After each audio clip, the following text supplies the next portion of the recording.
Welcome everyone, and welcome to the conference. It's already started. Some of you probably been attending the conference from the morning, and now we are in the research theme portion. So I'm the research team leader for cybersecurity within CICSA, and this year we have thought of what would be the best way to represent by picking up one of the most emerging and challenging topic, and surviving the world of fake news and misinformation.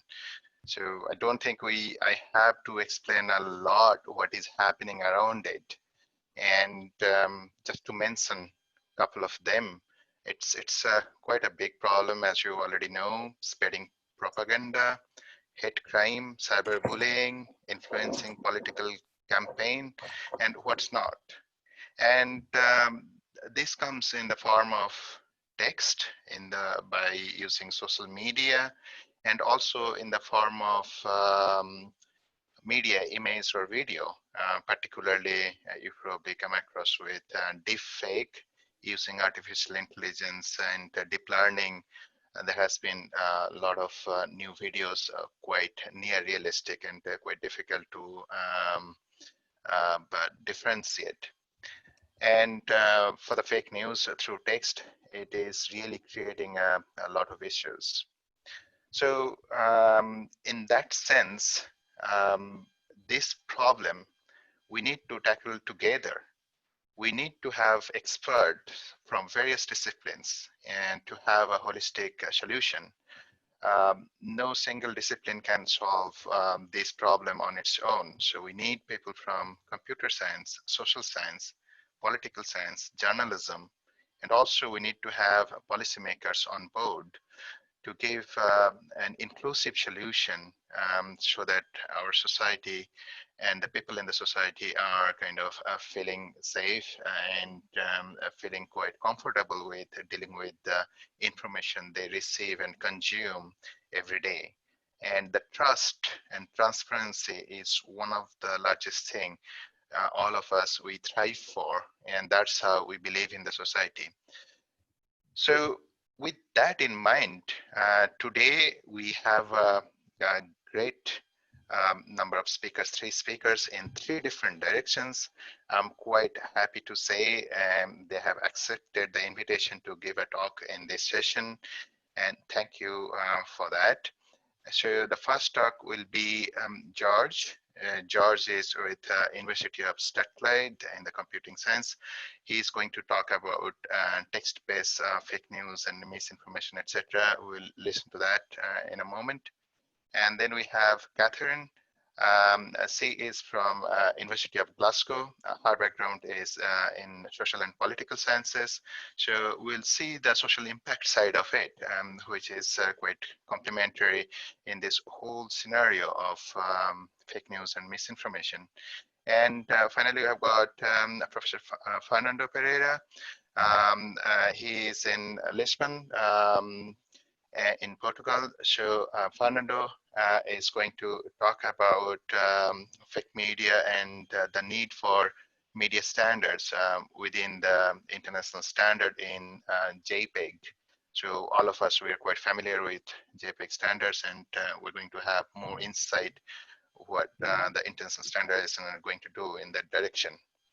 And finally, we'll have a short panel discussion where we're going to discuss a number of things. So the talks will be roughly around 20 minutes, plus or minus, and then a little bit of time for question and answer. You can type questions in the box provided, and I'll probably repeat that question when I receive that. And you can also save some questions for the panel discussion.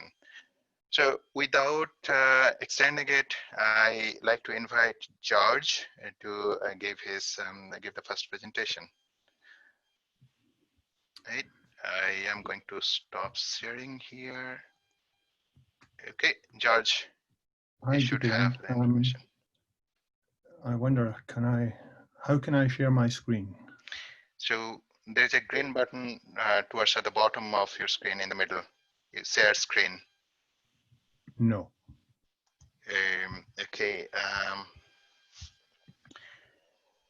So what do you see, George, right now? Mute start video participants more, which gives me disable video receiving or leave meeting.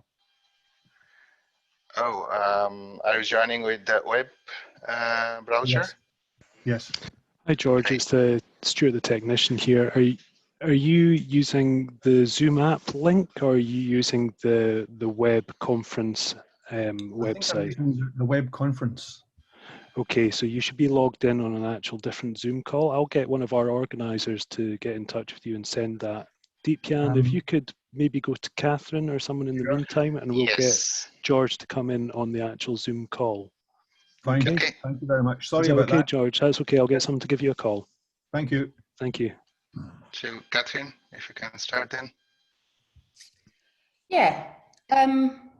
Do my screen a minute. Okay. Yeah. First of all, thank you for asking me to come to this conference. It's really nice to be here as a social scientist from the outside looking in, as it were. More specifically, I'm a sociologist who's particularly interested in the role of media and communications and the construction of public belief and attitudes and their relationship to social change. So what influences what people think and believe, how that might impact on the way in which they express their ideas and their attitudes, and how that might shape political outcomes and cultural tendencies. So historically, of course, this work is focused on traditional media, so TV, newspapers, radio, but increasingly the focus is on digital forms of media and communications. So a key theme for media scholars then is one of continuity and change. So some might argue that Web 2.0 has delivered a radical transformation in communications. So social media, for example, might appear to have no precedent at all. But I do think to make sense of what's going on right now, we shouldn't just ditch the ideas which eliminated the past. So taking here then as a broad theme, fake news and misinformation, I'll come back to the way in which I'm going to use these terms, why it might be propagated online, crucially, how it might shape the culture it inhabits in respect of the impacts and how people think and respond. I'm going to give some thoughts on emerging data drawn from a collaborative research project which investigated online content moderation.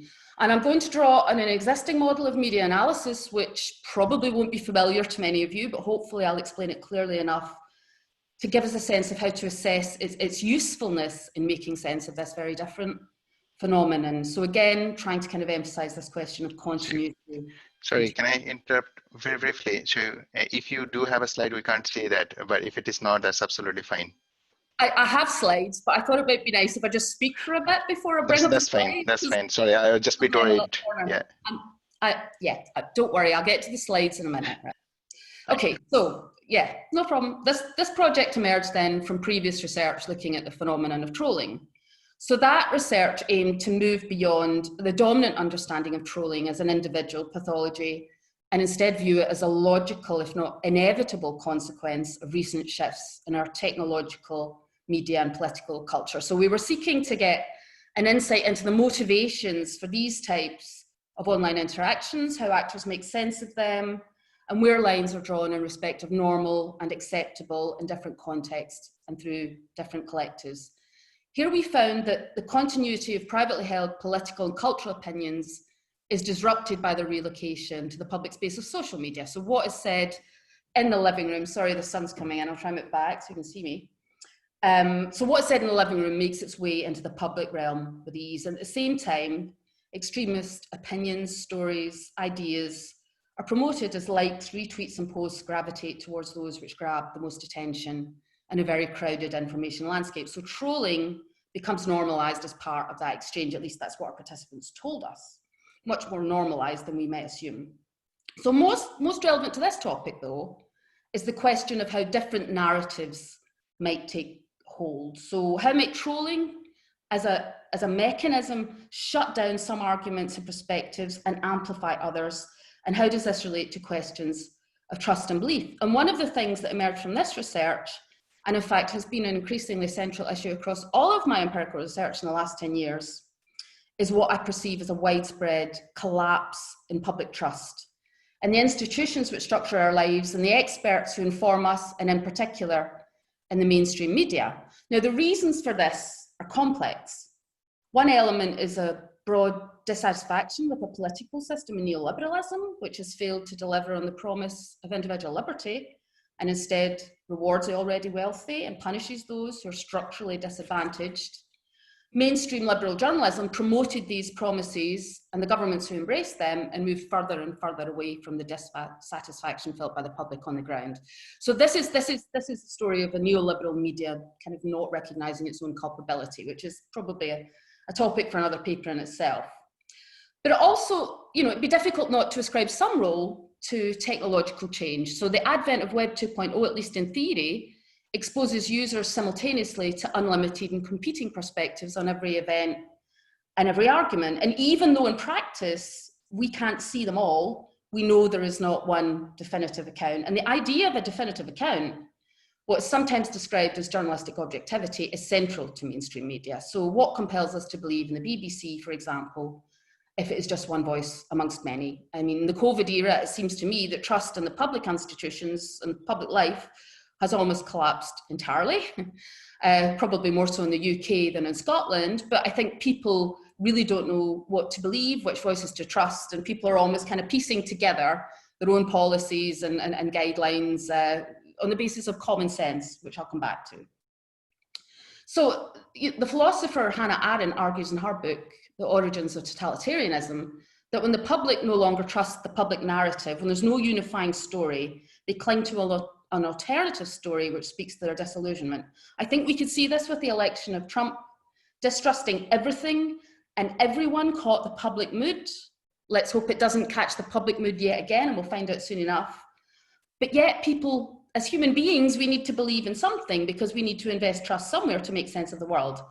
And at this point, as Arendt notes, people often find themselves moving from a belief in nothing to a belief in anything. I was trying to. Okay, I'm going to share my screen now.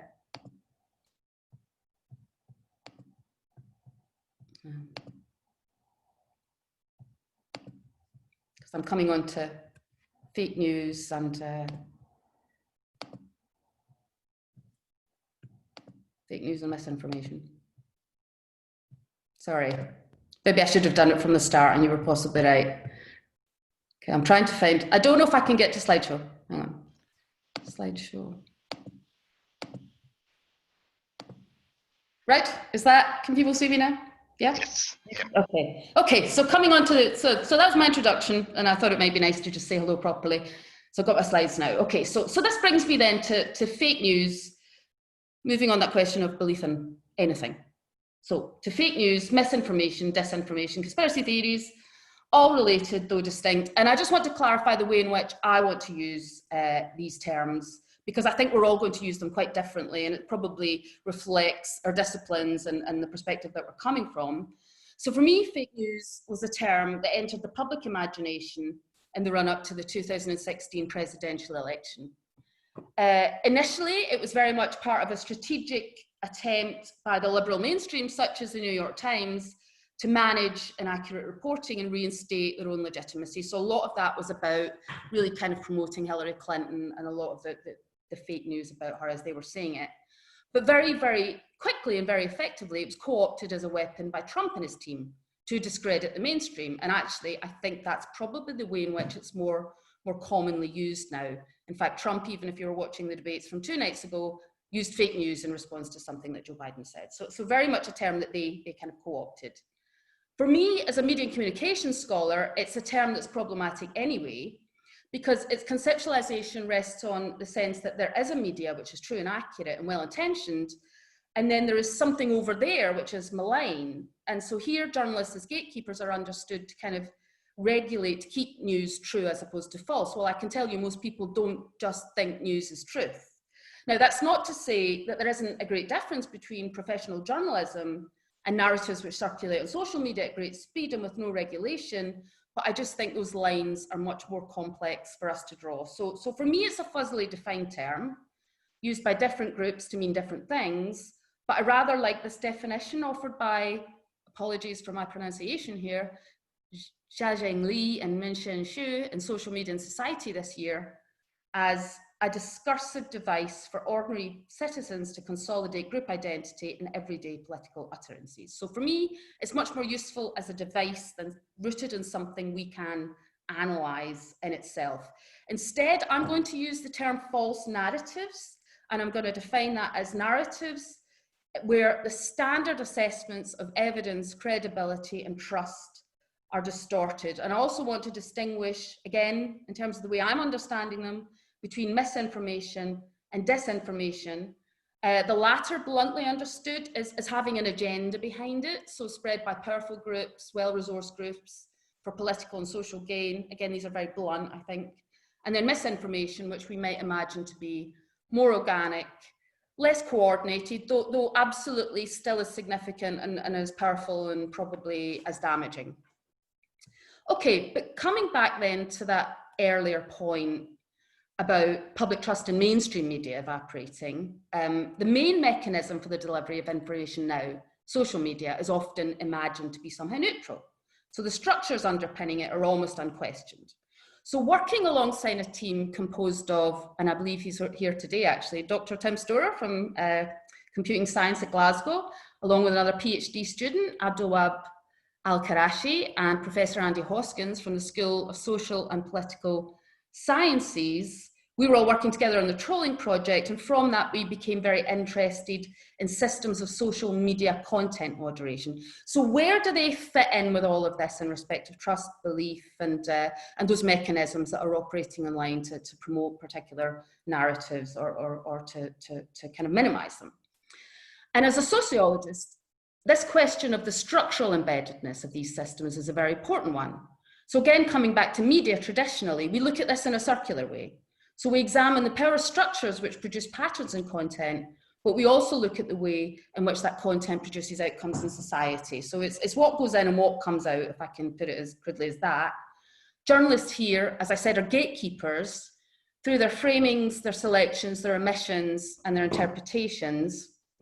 They shape the cultural lens through which we understand our own lives and our perception of what's normal in thinking and behaviour. I don't in any way think the media tells us what to think, but they're very, very good at telling us what to think about and the parameters within which we kind of understand the world.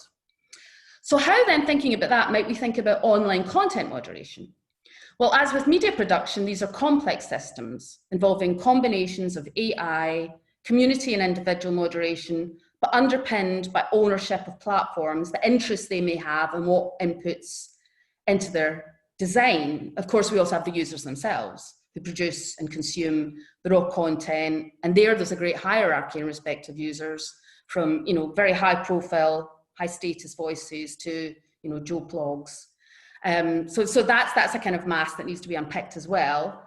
But the whole world of it is something that I think research has to look at, but we couldn't cover all of this in our research. I think they are all integrated. Platform ownership shapes design, which shapes how users interact, and the kind of content that's produced, and how that impacts on what people think and how they behave.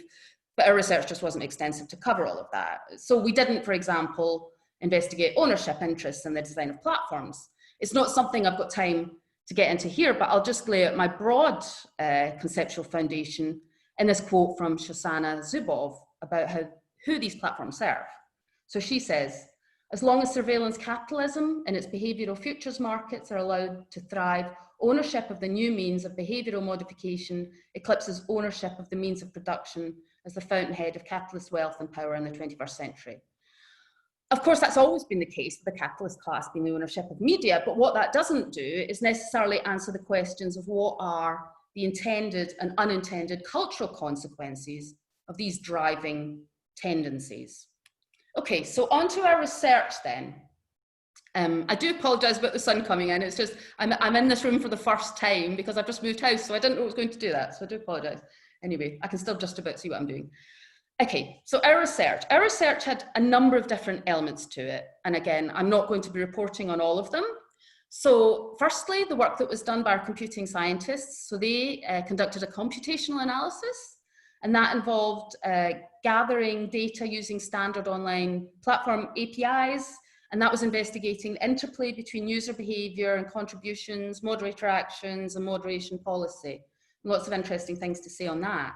Second, we did a Reddit moderator survey between July and October 2019, and a sample was recruited via messages to the moderator group for popular subreddits, and we had a sample of 218. And finally, qualitative research, which is what I do really. So we did 5 focus groups of approximately 6 participants, 2 with social media users, 2 with moderators recruited from Reddit, and another unnamed large media organization, perhaps you can guess, and one which we called a dialogue workshop, which was bringing together the moderators and the users. And in places, I'm supplementing this analysis. I'm not sure I actually do it here in terms of bringing in the quotes, but I will be supplementing the analysis with the 5 focus groups we did on the trolling project as well. And we asked some repeat questions to give us that sense of a bigger sample. Okay, we have lots of interesting findings in respect of moderator activity, actions taken, forms of user resistance, but I'm going to focus on the issues that I've been talking about here. So these questions of managing narrative flows, misinformation and disinformation, how belief is constructed, and the importance of trust. And I want to pull out 3 emerging themes which I think are interesting. So the first one here is probably not unfamiliar, but it provides a foundation to everything else. So our survey replicates other data and indicating that moderators are overwhelmingly male, white, young, and based in the West. As you can see, I think over 80% of the moderators were male, the majority are under 40. And I think if we're going to talk about, the role of moderation in shaping cultures, we have to think about what that means. In media studies, we talk about the journalistic habitus, so that's the shared backgrounds, shared education, shared social circles which construct a shared viewpoint on the world, which is then replicated in patterns and content. Now here, of course, content is managed rather than produced. However, in respect of that management, this is certainly a space very much lacking in diversity. It's a pretty closed space, actually. So second, what are the motivations for decision-making in respect of management of information flows and narratives? And I find this really, really interesting, that moderators define themselves and their decision-making in ways which are very similar to journalists. We may imagine their role is completely different, but I'm not sure they do. So there are community rules and standards which they broadly adhere to, and some also refer to norms, which of course journalists talk about journalistic norms, impartiality, balance, and so on and so forth.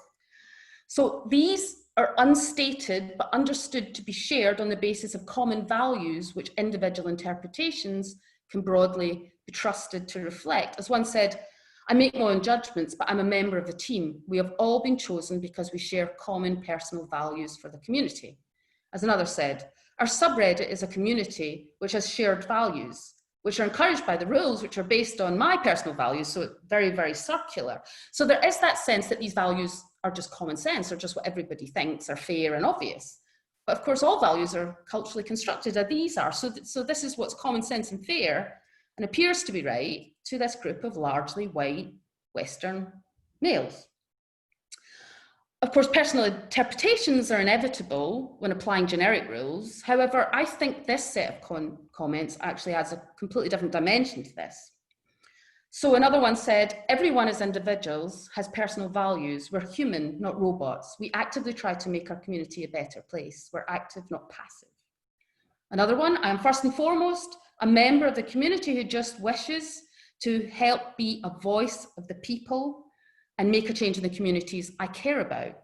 Finally, this is somebody talking about themselves, wants to be seen as someone who quickly became a driving force for changes in the subreddit I moderate. Now, removing offensive content may be seen to make the world a better place by reducing harms, but our research indicates that moderators are doing a lot more than that. And here they are indicating they're playing an active role in shaping the nature of discussions. In fact, in one of our focus groups, one moderator said they see their role as steering people towards acceptance of particular viewpoints. So for example, one said that if it looked like somebody wasn't understanding the current mores on, say, gender, they kind of step in and challenge people if you see that playing out through maybe 5 or 6 quotes.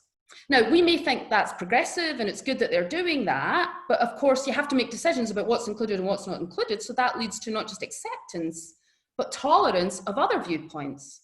So most of our moderators in the group said they would remove and ban posts which they perceived to be racist, but again, one explained that they would need to perceive intent to harm. So one said, Holocaust denial. I think they genuinely do believe that. They genuinely think the Holocaust didn't happen, but it's not for me to educate them. I'm not going to ban them because they're denying a Holocaust. So this comes back to this question of intent, where users were seen to really believe something and introduce some form of evidence or context, however distorted, to justify their views. The discussion would be allowed to play out. So this is where questions of offence and what's acceptable seem to be a little fuzzy. And I think you can see, and we've got lots more examples like that, that this way of moderating certainly may facilitate false narratives taking hold. It certainly doesn't discourage them from doing so. Now, this kind of human moderation also takes into account, of course, user reports and comments, messages to the moderators.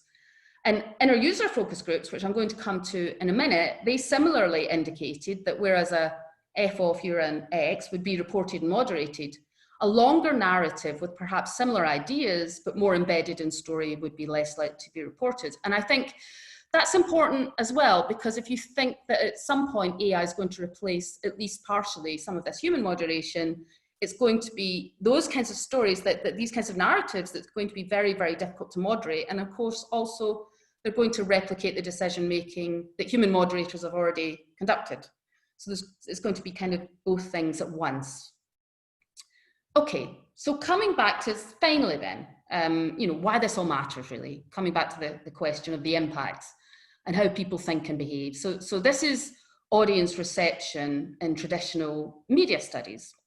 So users in our focus groups felt that decision-making was lacking in transparency, and they were often mystified as to why some things were removed and others weren't. So as one said, I've always wondered like how they decide or who decides what can stay or not, because it's always inconsistent. As another said, it's very easy to offend people if you're not careful.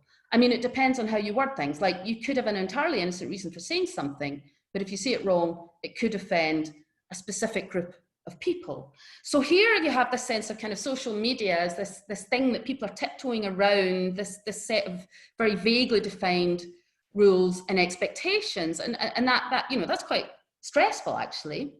But however, over time, and I think this is certainly true of myself as well, they broadly said that they did learn the etiquette of different platforms and they adapted their forms of speech and responses.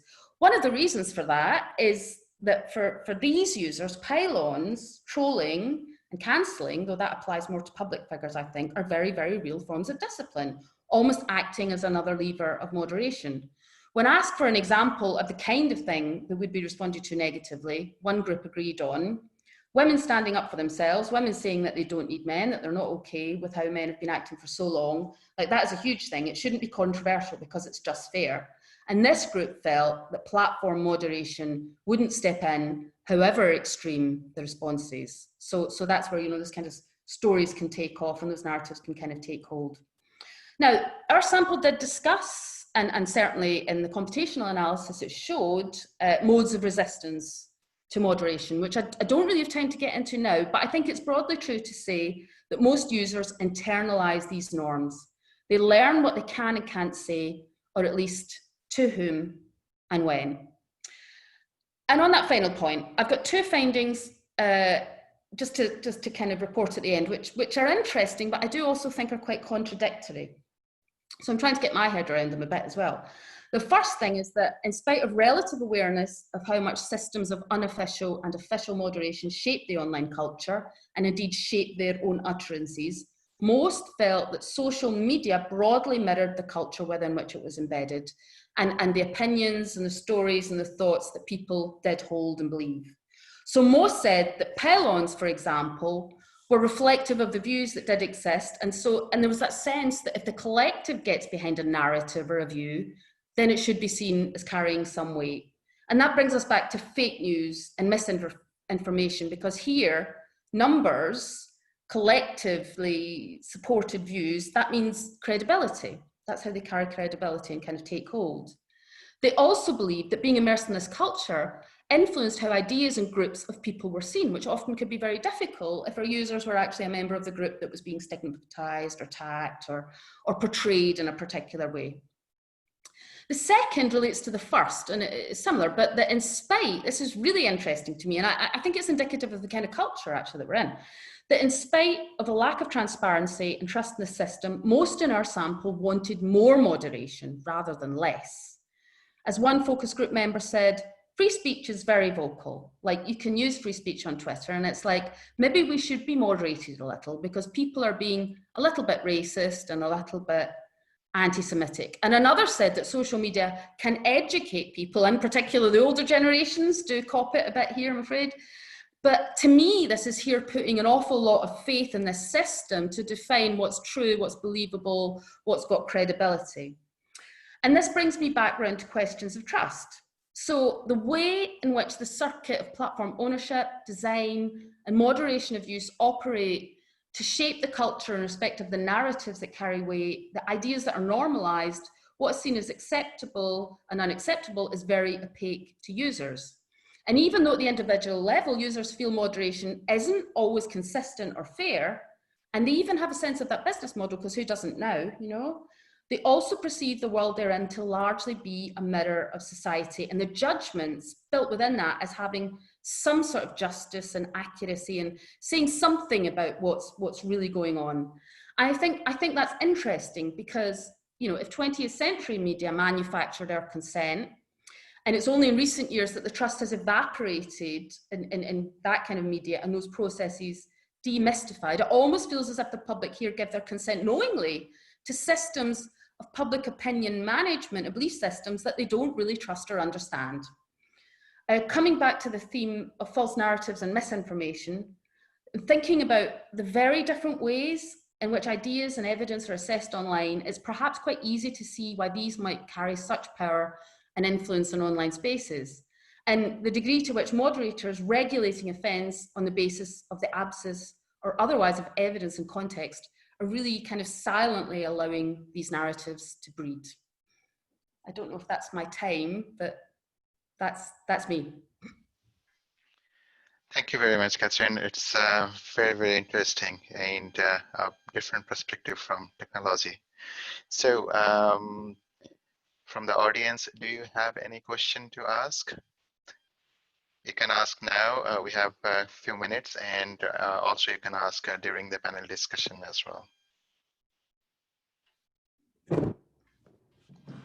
Trying to get away from the sun. I can't.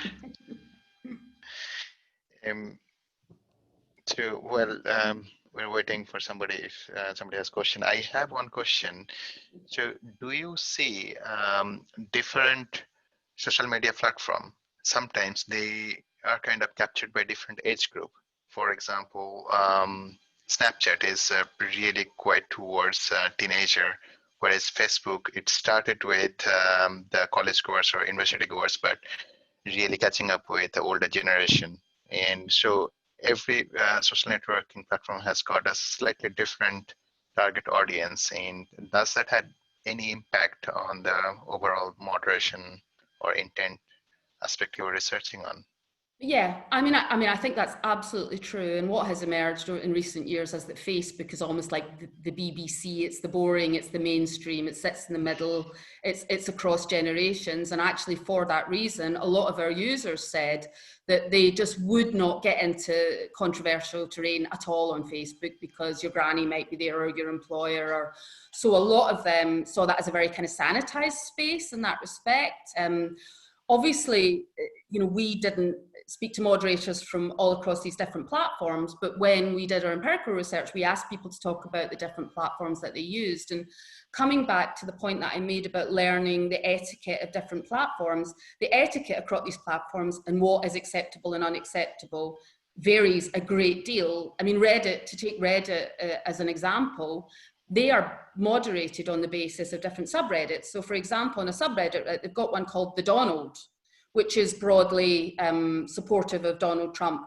And there you would find things that would be unbelievably offensive but allowed to stand, versus, say, the LGBT subreddit, where that stuff would just be removed and banned immediately. So there, I mean, Reddit to me is almost like a whole range of different mini platforms within itself, with very different cultures actually embedded within them. And so, yes, there's absolutely, the moderators are drawn from within those, and they recognize the kind of value system, the belief system, and what's appropriate and inappropriate within those contexts. And I think that applies right across the different platforms, but we did specifically look at Reddit in terms of the moderation. So yes, but I think there's a huge generational divide on this. And from what our users are saying as well, the huge generational divide in respect of the kind of values and belief system and narratives that do circulate, I think. And it's a very, I mean, next time maybe we should go to older users and see what they've got to say. Okay, thank you. For the interest of time, probably we'll go for the next talk. Probably George, can you go next so that we are on schedule for Fernando's as the last talk? Thank you, Catherine.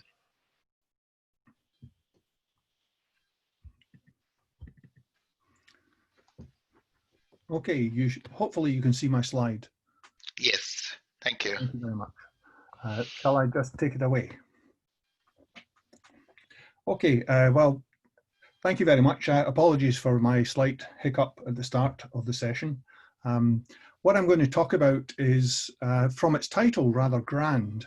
So perhaps I should make it clear that I'm going to touch on some specific aspects that have bearing on the issue of classifying texts of various types. In this context, I have to take a nod in the direction of Canada, where I'm also an adjunct professor at the School of Criminology in Simon Fraser University. And some of the work here has been conducted in conjunction with colleagues at that institution, as will become evident. So what I'm going to do really is give you two scenarios that have bearing on the issue of applying various aspects of machine learning to data that we want to classify because of its particular nature. We talk about fake or real, we talk about misinformation. In the context that these scenarios apply, what's happening really is that we have sample data that we can already regard as fake or as real. So the kind of issue that Catherine mentioned, which is entirely legitimate, about establishing truth and falsity, thankfully is somewhat avoided in these particular contexts. So the two scenarios I'm going to describe, one relates to specific examples of extremist data from the web, and the other is specific fake news, so-called, from some specific social media context. In this case, it's Twitter. And in both cases, what we were looking to do was apply automated means to try to classify data that would match the pre-manual classification of the particular sample data that we had available. So this is kind of a history lesson in what we did to develop particular techniques that are now currently being used in related contexts. The first example that we call the Extremist Web data, this is actually a contrast between some work done in Canada by my colleagues there before I actually became associated with them. They're part of the International Cybercrime Research Centre at Simon Fraser University. And I refer to them in the following slides as ICCRC. And this will be contrasted with some work that I did in conjunction with them, but was based largely at Strathclyde in computer and information sciences. So when I talk about ICCRC, I'm referring to the work in Canada, and CIS is the work at Strathclyde. So the data that we were working with was actually originally collected by the Canadians, and they developed their own web crawler that they called Teeny. And they used this to gather data that they were then able to manually classify as extremist, neutral, or anti-extremist. And the data they had comprised around about 16,000 individual text files. They set about, as I said, manually classifying this data, and they did this largely by eye, by looking at the particular sources that they come from, what kind of websites. Known extremist websites were tapped. They looked at media sources that were considered to be more likely to provide neutral content, and they also visited particular sites that they knew were against extremist views, particularly opposed to violence and so on. So that was the basis for their manual classification of these data items. And they set out then to try and apply some machine learning, some data science that they hoped would allow them to automate the classification of subsequent raw web data into these 3 classifications that they already had done manually. So the idea is that the initial manual classification is going to be regarded as the ground truth. Hence, we know what extremist, what neutral, and what anti-extremist counts as by virtue of these examples. And that's what we compare the automated approach with in terms of assessing its performance. The approach that they developed in Canada was to employ some textual analytical techniques, looking at specific keywords, doing some part of speech tagging, and also applying sentiment analysis.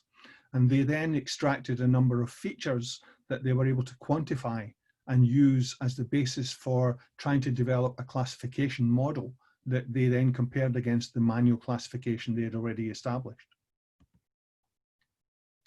As I mentioned, they used sentiment analysis. They used an existing software application called CentiStrength for this purpose. And this was associated with finding specific keywords and determining strength of sentiment for and against associated with these particular keywords. And words in proximity to the keywords were also assigned sentiment values.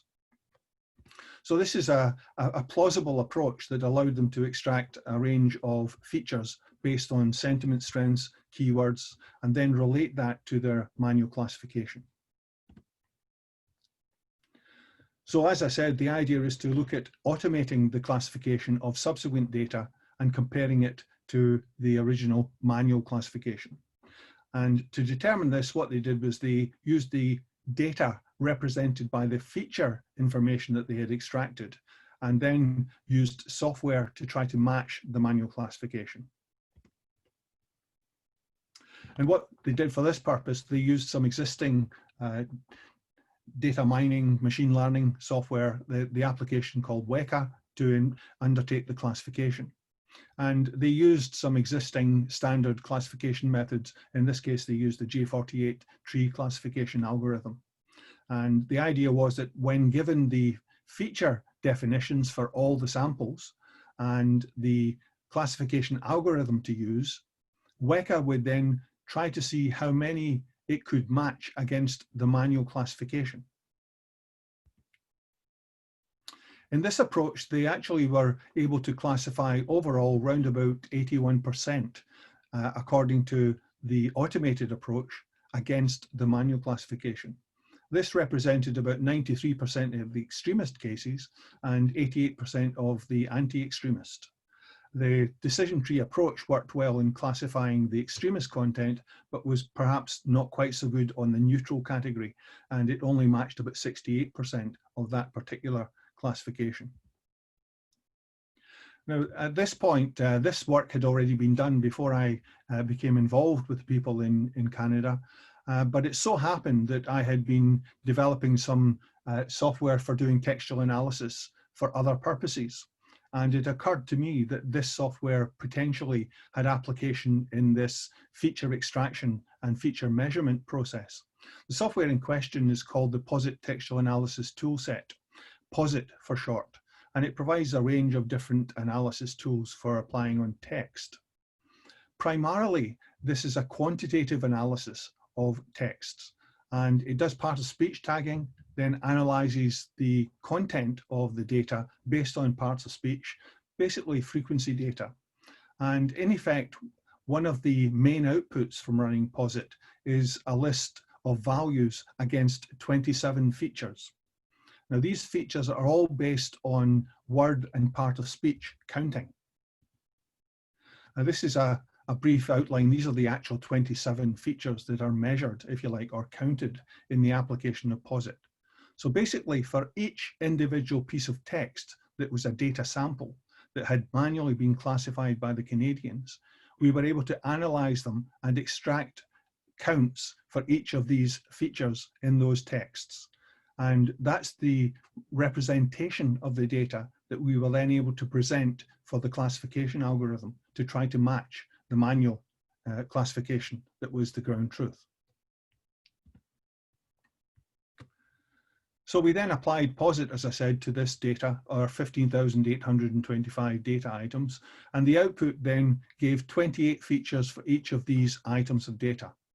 Now, those who are paying attention will have noticed that Posit generates 27 features, but we now have 28 features for undertaking the classification test. The question is, where did the other feature come from?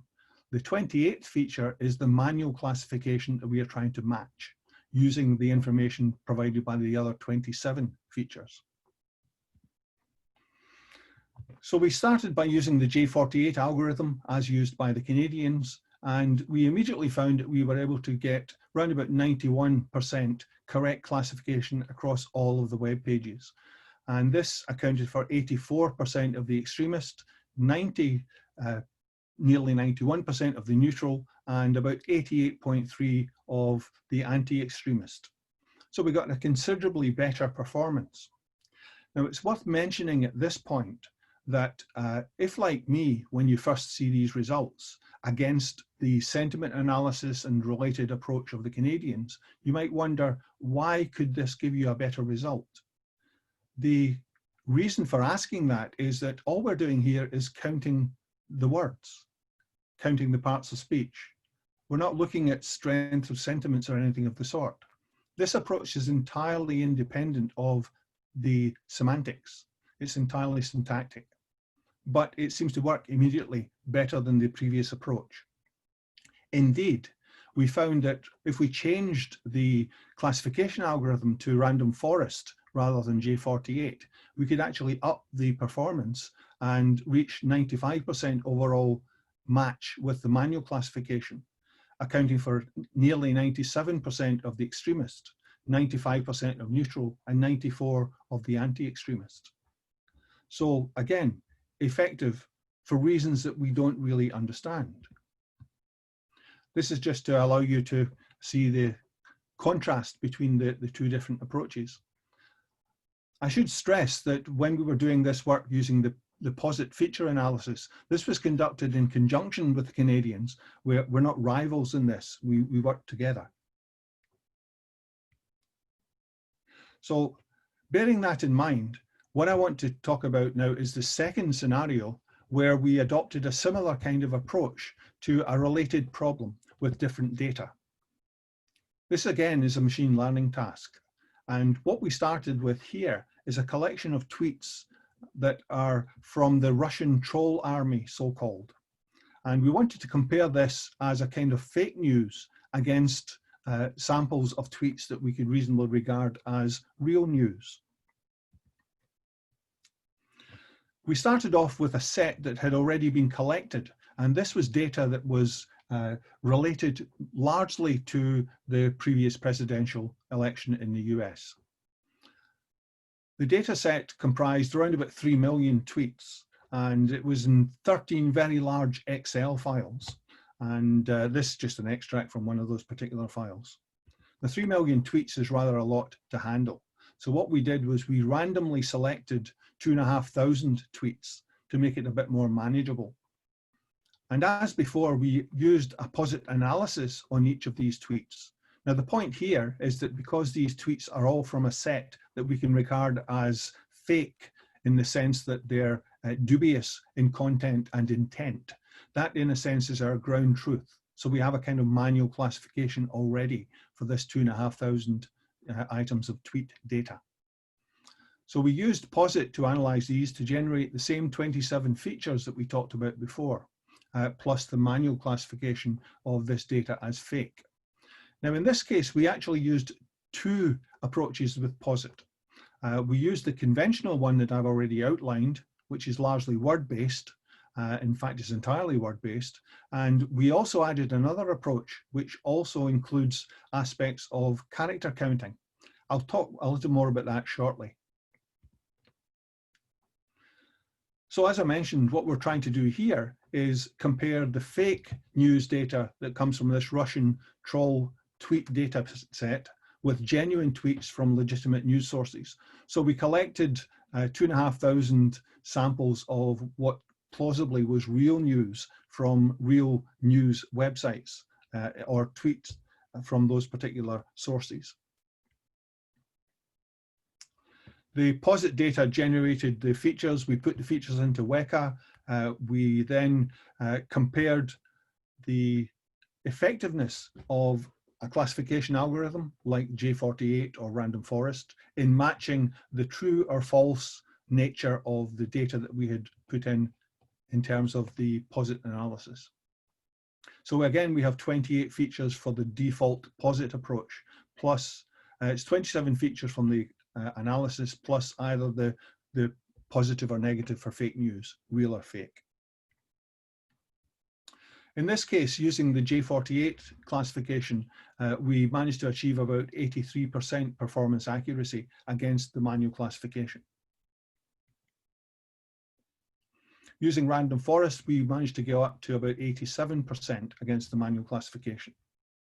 Now, there's a bit of backstory to this particular piece of research, because while I was conducting this Posit-based analysis and classification, one of my colleagues in the Canadian group was working with TensorFlow, which is what you might call a much more modern and progressive approach to data science. The key difference with the use of TensorFlow and similar is that you don't identify features particularly. You can actually let it do multiple passes and identify what features are likely to give the best matches.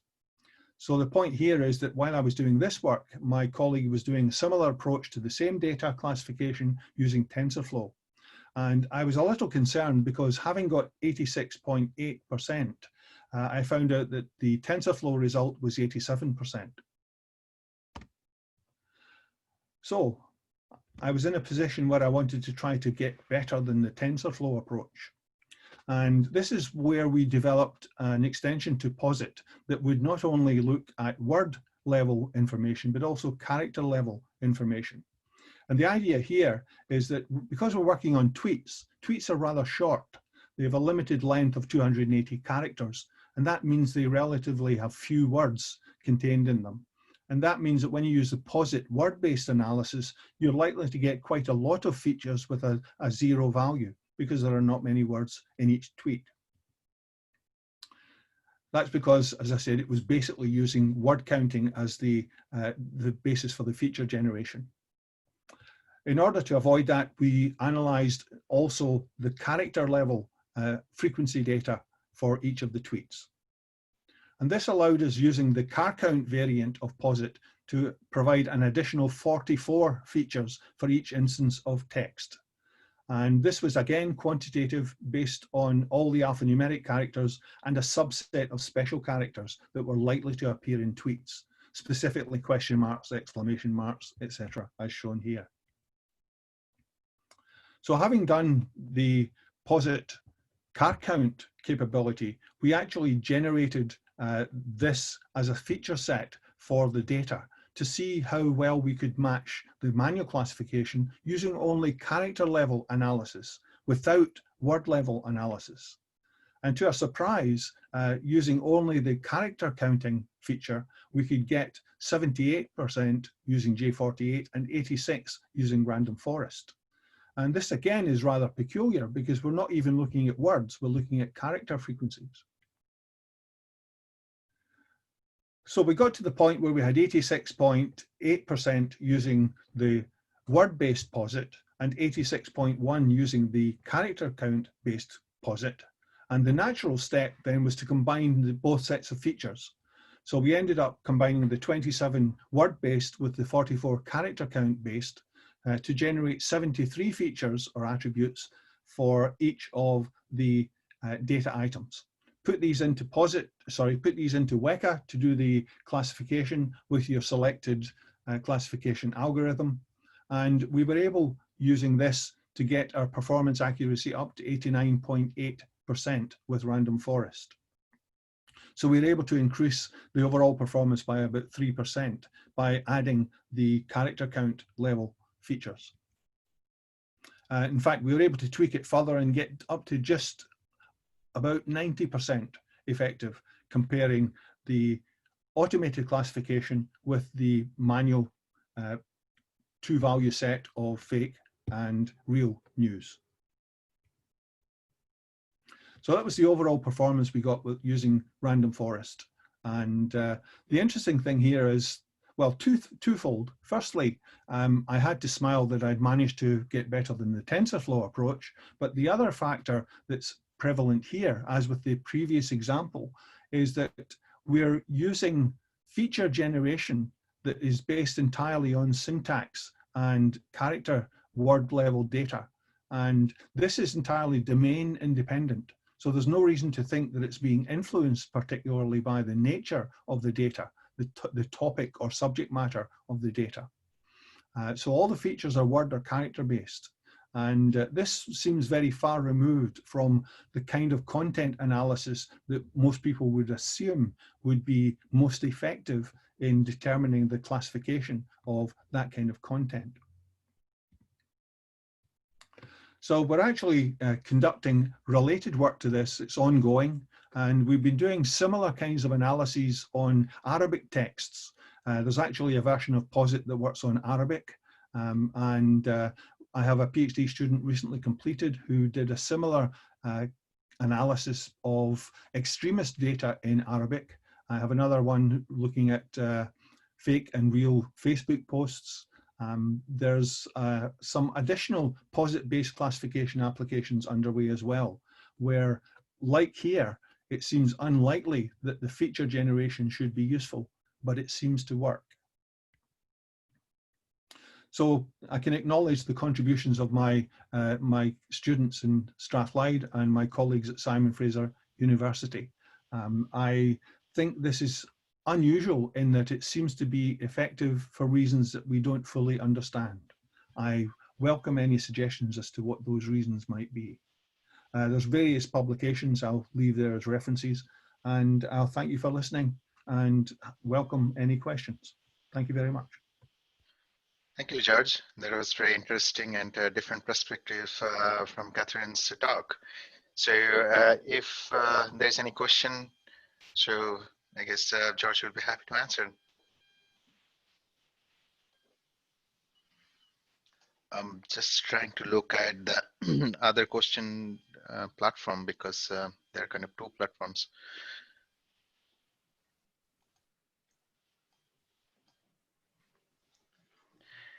Okay, for the moment, I have one question about the sentiment analysis you mentioned before, then the influence of that. So what is your opinion about how far it goes in terms of sentiment or even finer details with the emotion analysis in identifying and the fake news from the rest? Well, I think, like most people, I would assume that deriving features based on sentiment should help. And I think in principle it does. I'm not saying that's the wrong way to go. What I'm saying is, even if you don't use that, you can get surprisingly good results. In fact, one of my students, my recent PhD students, has been looking at developing Posit with sentiment analysis as a kind of composite approach. And he reckons he can actually get slightly better performance. But we're now talking about performance that varies between 93 and 96%. So the variation, the difference in performance is relatively small. But one of the curious aspects of this is that if your algorithm and classification and feature generation is working well, you may actually be able to reflect on the manual classifications and find those that were perhaps misclassified manually, which are now being correctly picked up by the automated system. Right, okay, that's great. Thank you again. And for the interest of time, I think we will ask Fernando for his presentation now. Thank you, George. Okay, thank you, Depayan. It is can you see my slides? Yes. Okay, so it's thank you very much. Good morning, everybody. I hope you are safe and happy. It's a pleasure to be here today with my colleagues, speaking about this problem with some different perspectives. So my perspective will be a little bit different. As you see from the title, I come from the JPEG community, and I guess most of you know about JPEG standards, JPEG images. And my colleagues mostly spoke about text, but as images worth 1,000 images worth 1,000 words. So if you can make noise with words, imagine with images. So we live in a world where media is everywhere, and I'm not speaking about only text, but I'm speaking about images and video and audio. So it's a beautiful world, because everybody is enjoying creating pictures, downloading videos, listening to music. So it's a very powerful technology also to express sentiments and to communicate with human beings. And as I said, words are great, but images are also great, and sometimes images may give a lot of credibility to wrong words. So of course, there is nothing wrong with modifying content. We do it every day for very good purposes. So modified content, somehow fake content, it's okay. We modify the content to enhance it. We modify the content sometimes to improve its fidelity, or what we can read from the content. We even manipulate the content, for example, to create new content, for example, for movies. So you can see an example of modifying content to enhance it, okay? So it's the usage of some technology that basically can create better images and nicer images that we can do, by the way, even ourselves in a domestic way. Of course, you can also recapture documents, for example. Sometimes we do it even taking a picture from a document in a file that we have in a screen. And all these things can be done for very good purposes to somehow improve the experience that this content can give us in any way. And even for when we speak about deep fakes, for example, well, deep fakes are a very useful tool for content creation, for movies, for very good purposes. So all this crazy world of media and the crazy things you can do in terms of content modification, they have a very bright side. But we also know that there is a very dark side. And so it seems that this dark side of media can be reinforced with some modified images. Of course, we can say lies with text, but if the lies in text come with a modified image, it seems that the powerful of this misinformation is reinforced. So it's very important that, in fact, we also deal with the images and video in this problem of misinformation and fake news. Okay, of course, there are many examples, as I was saying, of misinformation and disinformation, as Catherine said. And of course, as I said, having an image and sometimes a manipulated images together with text reinforces a lot the value of the fake text. So this is really important, and this has been happening for years. For example, there are some historical examples that, like you can see here, where people have been manipulating history by, for example, removing certain peoples from pictures. Okay, so this is very well known. It's not even in the digital world. This is in very old analog times, and these things have been going for a very long time. Of course, in this context, it is important to mention forensics, because forensics has been around for much before fake news and deepfakes, and of course there were manipulations of images, with bad purposes, and sometimes these effects have to be detected, and so forensics was dealing with that for a long time. So as somehow Catherine said, and also Depayan, the problem of fake media, it's a very complex problem, and it has to be addressed in multiple perspectives. So it's a problem of society and education, okay? When you say certain things and you believe certain things, as it was said before, well, you know, if people believe on certain wrong things, it's a problem of education, but it's also a social problem in the way you communicate with your peers. Of course, it's also a legal problem. Some of these things have legal consequences, so we need laws, we need policies that help to deal with this problem. But it's also very much a technical problem, because somehow, and many times, we have to start by detecting, for example, a fake image. And so the whole pipeline of consequences may start with the detection of these fake images. Of course, I want to stress again that not everybody modifies images with a bad intention. And this is very, very important, because we have to face the fact that a lot of the modifications are useful, they are transparent, they have no bad purpose, and we have somehow to coexist with them and not thinking that they are also bad. So in fact, from the technological point of view, and that's my perspective, well, from the technological point of view, one of the problems is that it's becoming easier and easier to create fake images, for example. And these fake images are better and better. So it means that it is more and more difficult to deal with the problem, especially to detect them and identify them. And in fact, on the other side, let's say on the good side, we don't see the same amount of investment in the countermeasures to deal with the problem. We see some initiatives, sometimes by small groups or by a couple of companies. There are trust issues sometimes between these groups. There is not sufficient investment in trying to somehow organize and manage a media world where modifying the content is many times okay, but it's many times also not okay. So we have to somehow create tools that help to manage this world where media is modified and modifications are not necessarily wrong.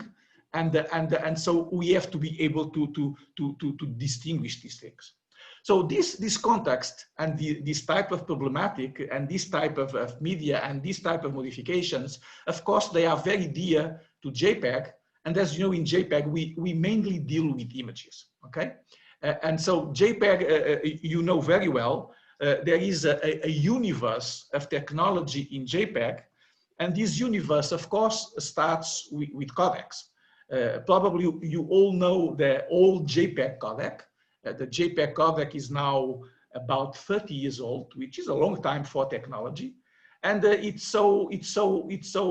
the longevity of JPEG is so long because it's a very powerful standard, also because it's in these days very simple.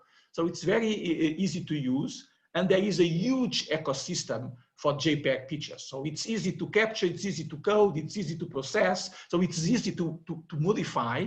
So there are a lot of applications that allow you to play modifying JPEG images. And that's good. Young people like to do that. Content creators like to do that. That part it's really good. Of course, we have the codecs, JPEG, JPEG 2000. The coming one very soon is JPEG XL, a very efficient codec. But we also have some system level tools that allow somehow to manage our content coded with JPEG standards in an efficient way. And this may be related of course, to authenticity, to privacy, to issues that are very important when you deal with images. And as you can see here, we have also some standard related to quality evaluation. So in the context of JPEG, we have a standard development. And as you can see here, I have here in my list, JPEG 2000, JPEG XS, JPEG Plano, and JPEG XS. Okay, so these are standards that we are developing. And most of them, these four involve compression, involve efficient coding, okay? But we are always looking to the future and looking to new problems that are relevant for the imaging ecosystem. And as you can see here, we have some explorations, and explorations mean precisely that. We are trying to understand what relevant it's coming that has an impact in the imaging world, and more specifically in MPEG standards. How can we help the world and people in the world using JPEG standards to have better experiences, including in terms of modifications and authenticity and privacy and all these issues. And as you can see here, one of our recent activities is related to fake media, okay? We acknowledge that fake media, of course, it's a problem related to images. Images, as I said, reinforce the value of the messages sometimes, of the wrong message. So it's a problem that we should look into. And of course, you know, the dark side of this issue, which is, for example, fake news, it's something that has been growing in recent years. We have here some statistics, and as you can see in some countries, this problem is especially important because of the local politics that somehow stimulate people to create fake news. But you know, of course, there is a context that made JPEG to think about this problematic in this moment. Okay, so what is the basic intention of JPEG? Well, the intention of JPEG is that we want to contribute to an image ecosystem that it's, let's say, it's better in many ways. Well, of course, for JPEG, efficiency, it's important, okay? Our codecs have to be efficient. And related to efficiency, simplicity is also important. It does not mean that they are not complex, but they are as simple as possible for the efficiency that we want to provide. And scalability, for example. We want, for example, images with different resolutions or different qualities. And you have here something about royalty-free, which is something very important. We cannot, JPEG cannot ask our standards to be royalty-free, but we can tell our people, the people developing the standards, that there is a strong wish that they are royalty-free. And we would like that every single standard has at least a baseline core that it's royalty-free. But we also want transparency. And transparency means it's related to authenticity, and it's related to the fake news problem. We want the people that want to implement modifications of images to be able to do it in a transparent way. Because I'm doing nothing wrong. And by the way, I created a deep fake, for example, for a movie, and I want to declare and state how I did it because I have nothing to hide. I have no bad intention with that. So this is very important for the transparency of all these ecosystems. And of course, trust is also very important. I think Catherine mentioned trust, and of course, trust is a big issue. And if we can be transparent, we can create more trust. So all these basic features are very important for JPEG, and that's basically the motivation that took us to this fake media problem. As I told you, there is some background in JPEG that is related to this issue. For example, we have a JPEG privacy and security standard, where we basically have tools that allow to protect the content, but also the corresponding metadata. And this all happens in the JPEG systems standard architecture, and it can be applied to all JPEG formats, to all JPEG codecs, okay, in a very horizontal way. And we have also some features about authenticity. So this is a problem that JPEG has been addressing for many years. More recently, we had an activity dealing with blockchain. And as you can imagine, blockchain is a technology that can play a role in terms of digital rights management, in terms of integrity, in terms of authenticity. So again, it's a technology that JPEG has been looking and can play an important role in the problem of fake media. So we look to fake media with this background, and we have an understanding of fake media in JPEG, that it's basically any image or video that has been modified. So some modification has been applied to the content, and this is independently of the intention. So for us, good intentions are as important as bad intentions. Because if there is a good intention and I declare it and I state it, all the ecosystem becomes very transparent. And by the way, we believe there is more content in the world modified with good intention than with bad intention. Of course, in the media and in terms of maybe in terms of what it is more exciting, of course, the bad intentions get a lot of attention, but every single day we deal with content that has been modified with a good purpose, to enhance, to make it better somehow, okay? So this picture basically tells this. There are these two sides of modified media, okay? And on one side, we want transparency. We want everybody to know what you did. There is a good intention behind it. And on the other side, there is the need to hide it. There is a bad purpose and a bad intention. So we believe these two sides are important. And as I told you, we want also to stimulate the good side by allowing people to declare, to state what they did, in order the whole pipeline is more transparent and we may have more trust, because people are saying what they did with the content. How was it created? How was it transformed? What is the tracing of the modifications? So the key objective of JPEG fake media standard is to offer these people the possibility to declare with some kind of metadata. So we want to facilitate a secure and reliable annotation of fake media mean modified media, for people in good faith, and also for people in malicious use, because we may take modified media with a malicious intention and annotate and add some metadata to this content after some technology that detected that this content has been modified in a certain way.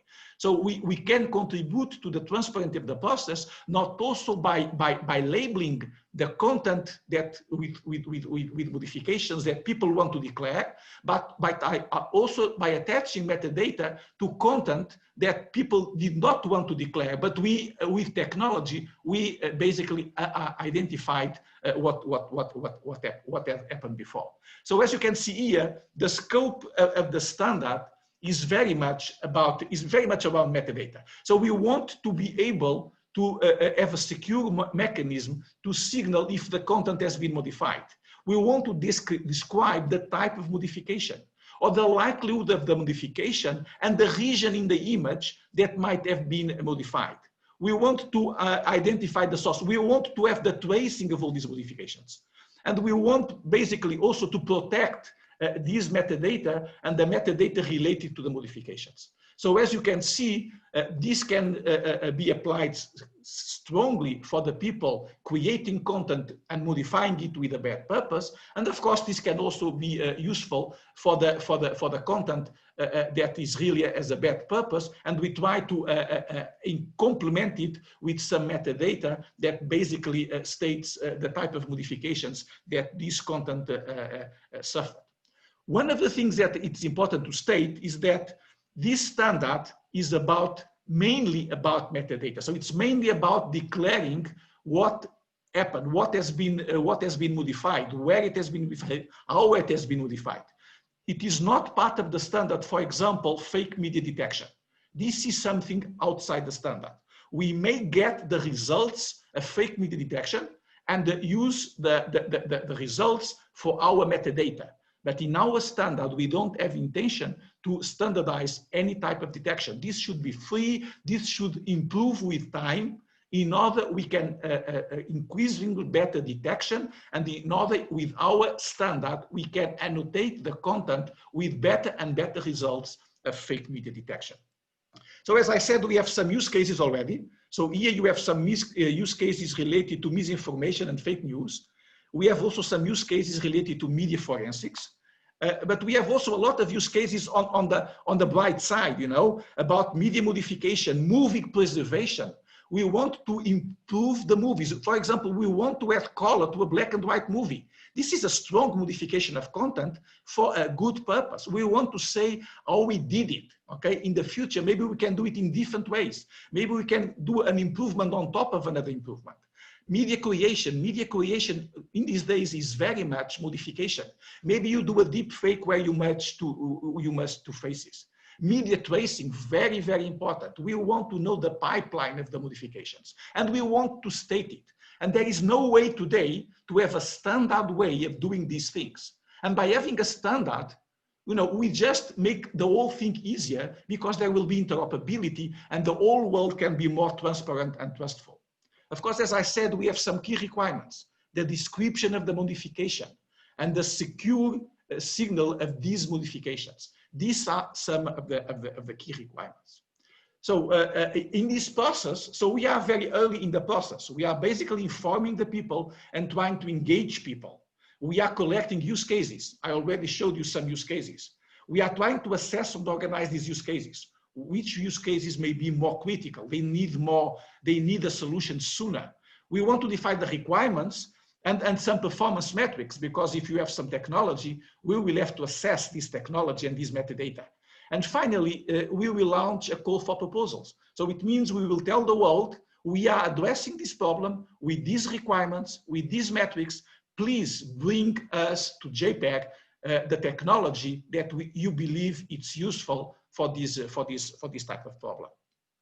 So today, in this period, so as I said, we are collecting use cases and requirements. We are contacting the industry. We are trying to engage stakeholders. And so if you really like this problem, if you really think it's a relevant problem, you can join us.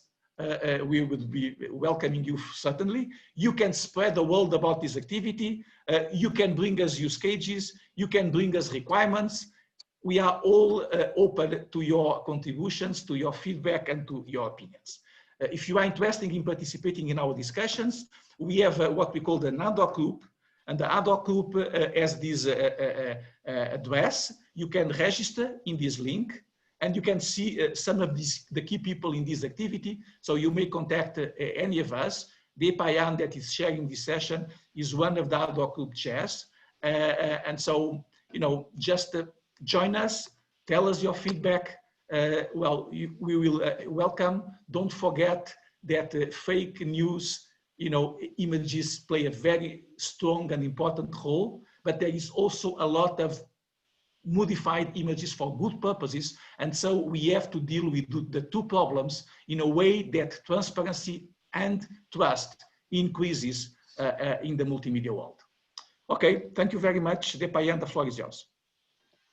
Thank you very much, Fernando. That was very, very interesting. So do you have any question from audience? Otherwise, we can just quickly go for the panel discussion, and all experts has got very, very good insight.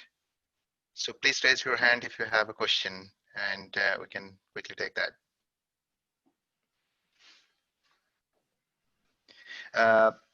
Not okay.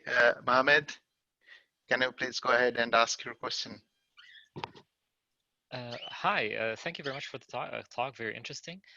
So I have a question. How would you envision like the metadata of fake media can be integrated into social media, for example? If I'm posting something now on social media, how can I use your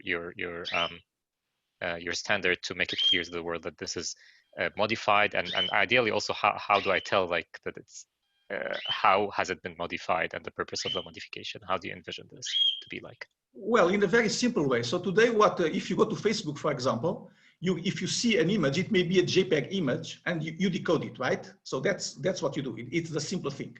You click on it, you decode the image, and you see the image. Well, if this image comes with some metadata that basically describes how it was modified, you may click you may, for example, double click.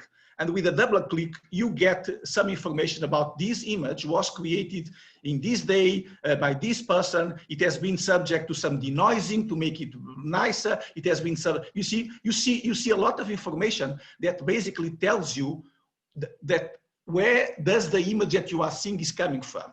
Okay. So, and if it's a deep fake, for example, if it's a deep fake between Joe Biden and Donald Trump, okay, people will tell you, by the way, you can even see that, for example, the static images.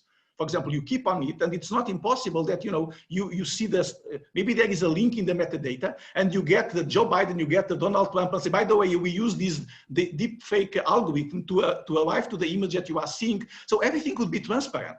So you can just see the image if you want, but if you want, I'm able to know, because these people is transparent and they want to tell me how they created this thing. And by the way, they are even telling me it's a deep fake, it's a modified thing. They are not hiding anything, and I can dig as much as I want. This would create trust and transparency in the process. Did I answer your question? Yes, that was perfect. Thank you very much. Thank you. Right, so we've got another 5 minutes. I don't want to linger very long. So all the presenters, if you can open your video, Fernando, George, and Catherine. I have 1 or 2 questions as a panel. What would be your view about the whole thing? So first of all, as we understand, this is a multidisciplinary problem. And what do you think about the influence of text media, and what is actually trust? What does people want to believe, or where they're going to trust it? It's a kind of very, very open question, and I just want to have your view. And also, Tim has got 1 question as well. If you, Tim, do you want to add now? Please say so. No, that's fine. I was just getting in the queue. All right. Okay. So yeah, Catherine, if you want to go first. Yeah, no, I was just thinking about Fernando's talk actually, and which I found really, really interesting. I mean, the idea that, of course, a whole generation have been brought up on modifying images, modifying words, modifying moving images as part of play, as part of the way they communicate, and then we're suddenly telling them that we're trying to root out the way in which they've been taught to communicate. So that was really interesting to me, partly because my son does this all of the time, and it's just the way this generation is. But I guess across all of the talks, the key thing I think that comes through is this question of intent. Now, intent is a really, really difficult thing to identify in some ways, and I think it's you know, the sense there's good and bad, and then there are people who mean to be good, but there are bad outcomes in relation to good intentions as well, which I think slightly confuses it. But coming back to your question there about trust, to me, if there is transparency and people, there is a sense that intentions are good, even if perhaps, as I say, the consequences aren't always as good as they intended. That's where trust seems to lie, and it's very interesting because it moves away from, you know, truth is a relative question anyway to some degree, but really intent almost becomes the kind of key thing that people are looking to invest trust in. I think this comes back to politicians and Trump as well. I mean, a lot of people who support Trump believe actually that what he's saying probably isn't true and it's slightly misogynist, but they believe his intentions for the country are alignment with theirs. And so I think it's really interesting, this kind of shift away from trust invested in truth, or trust invested in the intentions that you could recognize as being good, I suppose. Right. So, George, your view on that? Well, I think this is very much the area of social science, if Catherine wouldn't mind me saying. I think the point is that trust and belief are factors that relate to people, you know, and people are affected in various different ways. So what one person is likely to trust and believe might be very different from another. I think the aspect of objective views is always going to be rather elusive, although the media tends to represent this as something that they can offer. I think perhaps the best that we can hope for is that important messages can be fact-checked in some way, that there's some means whereby we can determine how far statements and claims reflect reality. But even that, I think, may be limited to some degree. I often wonder when I read fact-checking websites to what degree those who are doing the fact-checking have been selective in terms of what facts they're checking and what sources they're using in order to check the facts. You know, so that I'm afraid that there's no absolutes that readily address this issue, I think. Yeah, thank you. So, Fernando? Yeah, well, I think this question of the intent is very important, and that's why the approach of JPEG is so interesting, because we are too much concentrating on the bad intent, okay? And in fact, what JPEG is trying to do is to say, well, by the way, modified media, there is even much more modified media with a good intent. And by allowing the people with a good intent to declare it, we are trying to avoid to mix everything. And so this creates trust and transparency, because some people will be able to say, I have a good intent, and by the way, I'm telling you everything I know, okay?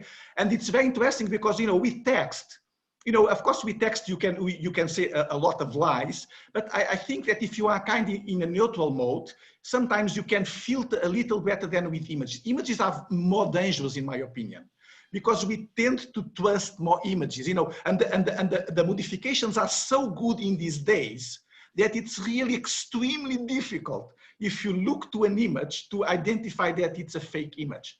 And the image gives really a lot of credibility to the fake message. So that's why from a fake news media point of view, images have to be treated very carefully. But I want to stress also the intent issue and the good intent part of it. And that's why the JPEG metadata standard would be so important, to allow the good people to behave as good people by creating trust and transparency and declaring everything, and not being confused with the other people that are hiding because they don't have the means to do it. So we are trying to offer the means for the good people to behave as good people until the end. Thank you. Tim, do you want to go ahead with your question, please? Sure, if we still got time. So it was more a kind of, I don't know, is it really a question or a comment? I wonder about, so we've got three different perspectives here on a broad issue of you know, contestable images or contestable content on social media. And I just wonder, George and Fernando, have you thought about the impact of the tools you're developing on the different sort of categories of stakeholders and users, you know, how they might use them or interpret them, moderators, for example, and sort of simultaneously back to Catherine, did we, I feel really, I feel embarrassed that I can't recall, but did we cover any of these topics in the work we did with the sort of, with the focus groups, looking at how they respond to the sort of auto moderation tools that are available, or auto kind of detection tools that are available in these different platforms? Right, so probably go first with Fernando, and then George, and then Catherine. Okay, thank you, Timothy. We are precisely in the process of now discussing with stakeholders. We know that there is a very strong need, and we already got good reactions, because, you know, like JPEG, the JPEG standard was so important for the large deployment of images. You know, there is a lot of a very good feeling, and a lot of people is getting this reaction, that having a standard, a JPEG standard that somehow complements the codec with this type of metadata can really make this ecosystem more transparent. And some companies already declared, and there is even an initiative with big companies, by the way, made by I think it's basically based in US, and we are already in conversations with them, and they really feel the need for this. Because as you know, it's such a noisy world that having the capability, at least giving the capability to the people that want to do it, and it's a kind of snowball. After you start, more and more people may be willing to do it, especially if you have a standard.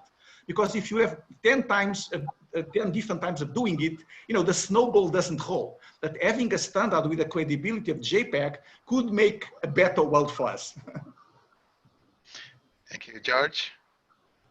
Well, I think a couple of things occur to me. Firstly, that the kind of approach that we're adopting, it's a bit like having a microscope. You can inspect things more closely. Now, what do you do with what you see? I think it depends what your purpose is. You can then use what you see to compare with other things. So I think we have a machine or mechanics that can be used for different purposes. I'm not sure that it's going to be universally applicable, because ultimately it depends upon having good quality data against which you can make comparisons. You know, and finding that good quality data is always easier if you can limit your scope. But the world isn't like that, you know. So we take snapshots, and I think in terms of tools for stakeholders, we've had some interesting insights from potential users of some of our software in textual analysis. For instance, we were approached not long ago by a journalist from the Sunday Times wanting us to do some textual analysis on the readability of speeches for the major players in Scottish politics. Again, we can produce the results, but how you interpret those results very much depends upon you know, what your particular slant is going to be. Thank you. Catherine? Yeah, I mean, in respect of kind of shaping their social media landscape in ways which protect them from types of information, yeah, I mean, a lot of our respondents did talk about blocking particular users, hiding posts that they knew might be upsetting, limiting responses to protect their posts. And I think there is a lot of that going on, but again, it comes back to the question of what's the purpose of that. I think for most of our users, it was to manage, you know, a social media landscape that's upsetting, distressing, horrible, offensive things and extremist content flying about, and actually you don't want to be immersed in that world because it's really, really horrible. What I don't think many of our users were thinking about was questions of transparency, authenticity, and truth.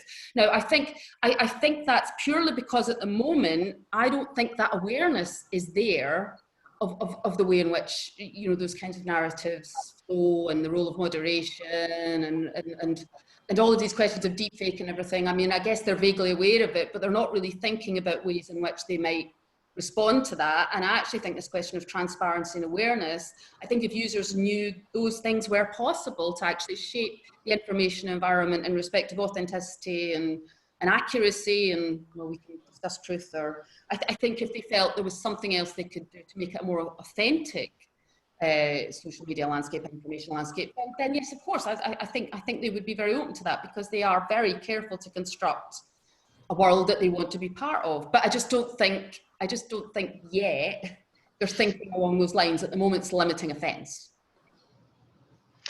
Thank you. For the interest of time, we need to wrap up. So one sentence from each of the presenters would be fantastic before we close. So I will go ahead with Catherine first. Just one sentence on this topic.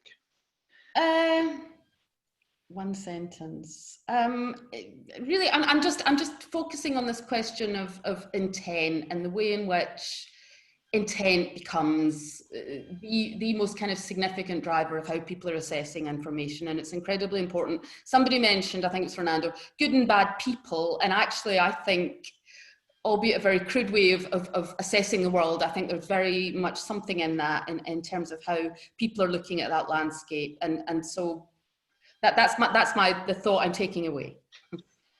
Thank you. George?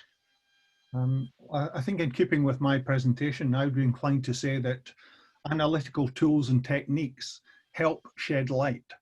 We have to then do what we want and what we're motivated to do with what we see in that light. Thank you. Fernando?